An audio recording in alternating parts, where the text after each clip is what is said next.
Moi, je trouve que c'est vraiment pas la même chose. Je sais qu'il y a deux façons de voir. Moi, j'ai une collègue qui fait juste du distance, puis elle adore ça, puis elle est tellement bonne en plus. Puis il y en a d'autres qui trouvent que la distance, c'est comme... c'est les étudiants poubelles, on va dire, qui arrivent là, puis qui s'en foutent un peu, puis qui s'investissent pas. Moi, je suis pas d'accord avec cette partie-là. Par contre, c'est sûr qu'en tant qu'enseignant, c'est totalement différent. Là. Parce qu'on n'a pas de relation directe avec nos étudiants. Pour un cours à distance à 100%, j'entends, on n'a pas de relation directe. Donc, il faut vraiment travailler sur les échanges, sur les forums, par courriel. J'utilise quasiment ce que j'enseigne, c'est-à-dire que j'essaie de reconnaître leur travail au maximum, puis être toujours active dans le à distance. Puis au final, je trouve que c'est beaucoup plus de travail. On en a plus, on a plus de corrections, puis il faut être toujours alerte. Dans un cours en classe, on les a. Donc, 3 heures par semaine, on est alerte, on répond à nos courriels, mais c'est pas la même façon de travailler du tout.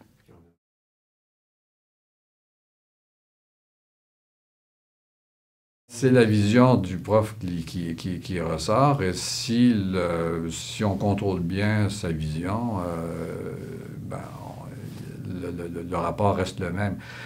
C'est réellement dans ce sens-là un rapport de maître à élève, je pense. On revient à la bonne vieille fonction d'enseignement, c'est-à-dire que le maître montre pas seulement comment faire des bricolages, mais comment penser, comment réfléchir, comment exprimer.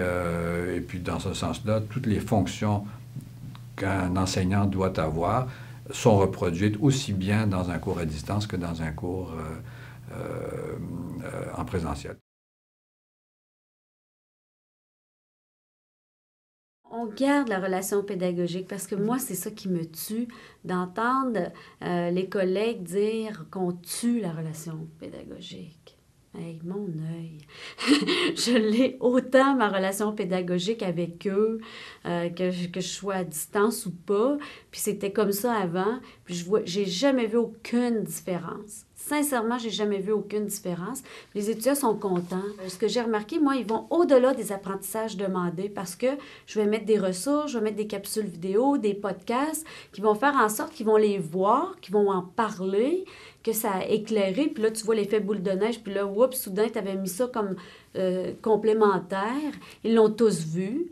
Dans le temps, je serais arrivée quoi avec ma pile de livres, avec 2 vidéos, puis dire, ça avait le temps, aller à la didactique.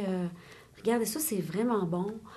Là, tout est accessible, alors c'est facile, ils regardent, ils comprennent pas, bon, ils posent des questions, mais c'est ça.